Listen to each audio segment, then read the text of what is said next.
Well, a historical linguist compares languages at several levels. You start out looking for basic vocabulary.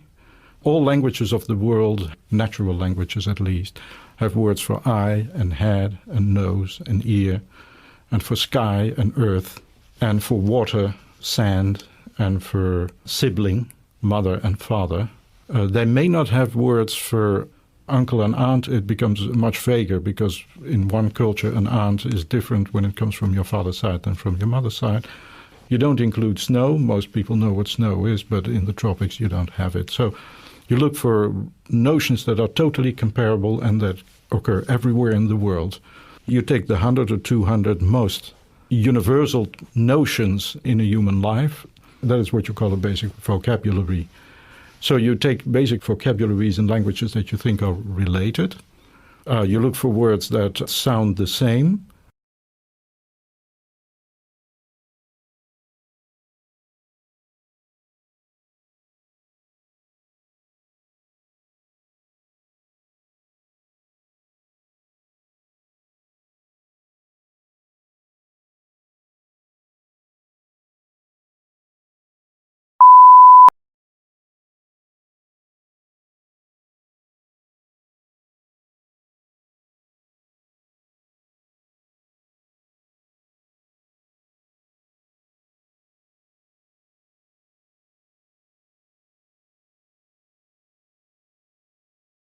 We are going to look at a very interesting and important place today.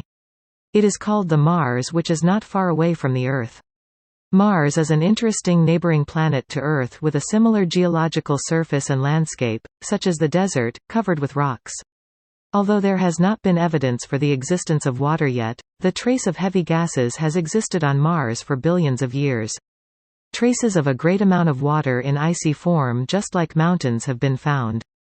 There is not much atmosphere, but rare gases are still found. It is possibly because heavy gases do not evaporate within a low gravity. The low gravity on Mars indicates that there may be a thin layer of the atmosphere on Mars. Therefore, Mars might be the most ideal destination other than Earth.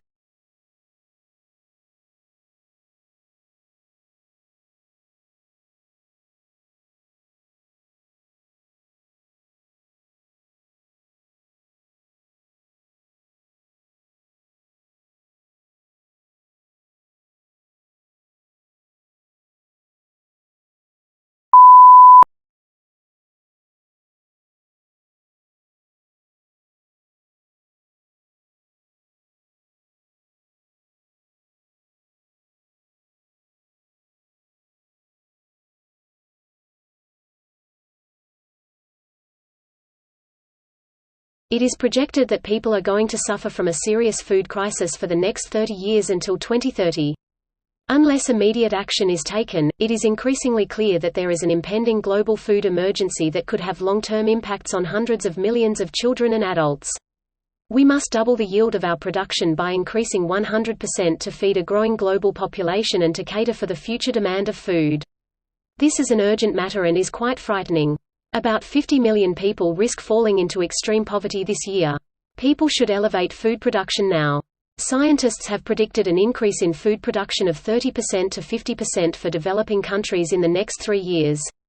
There will be an increase of the cost of the production. There is also an opportunity for developing countries to improve food systems alongside reducing poverty and increasing global resilience to shocks.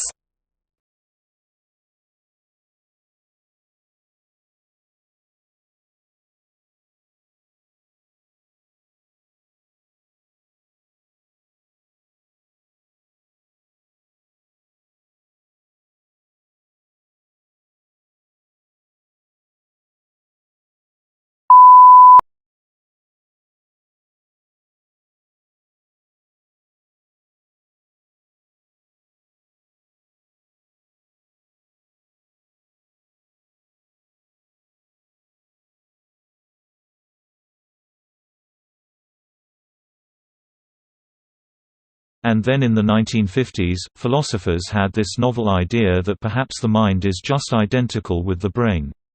Okay, And this had occurred to philosophers before, and so it happened around the same time the first department of neuroscience started forming, like MIT and Stanford so forth. But basically, there is a couple of philosophers both educated here in Oxford Place 1956 and Smart 1959, and they made the claim that the mind just is the brain. So that is the identity theory, and with identity in logic is the strongest relation. When you have identity between A and B, you don't have two things, you have one thing. All right? So now when you talk about mental events, you are talking about brain events. Maybe when you talk about brain events, you are talking about mental events. So that's the identity theory. The identity theory is very popular, and the basic idea is that mental properties are just properties of the brain.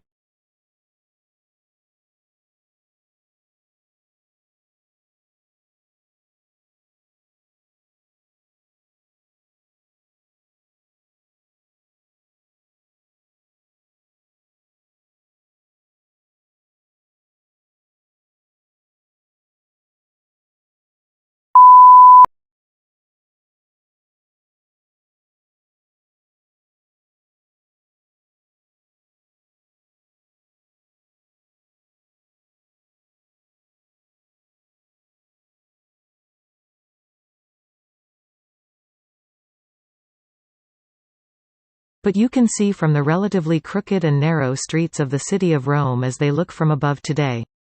You can see that again, the city grew in a fairly ad hoc way, as I mentioned. It wasn't planned all at once. It just grew up over time, beginning in the 8th century BC. Now this is interesting because what we know about the Romans is when they were left to own devices and they could build the city from scratch, they didn't let it grow in an ad hoc way. They structure it in a very methodical way. That was basically based on military strategy, military planning. The Romans, they couldn't have conquered the world without obviously having a masterful military enterprise, and everywhere they went on their various campaigns, their various military campaigns, they would build camps, and those camps were always laid out in a very geometric plan along a grid, usually square or rectangular. So, when we begin to see the Romans building their ideal Roman city, then turn to that so-called castrum or military camp design.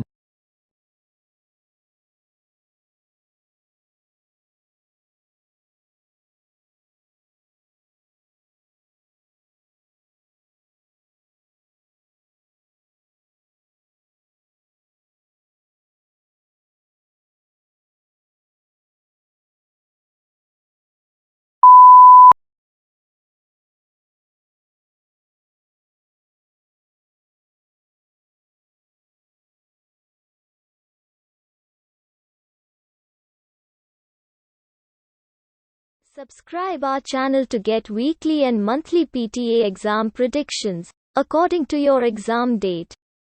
Please like, comment and share this video. Your appreciation is biggest motivation for us. See you in next video.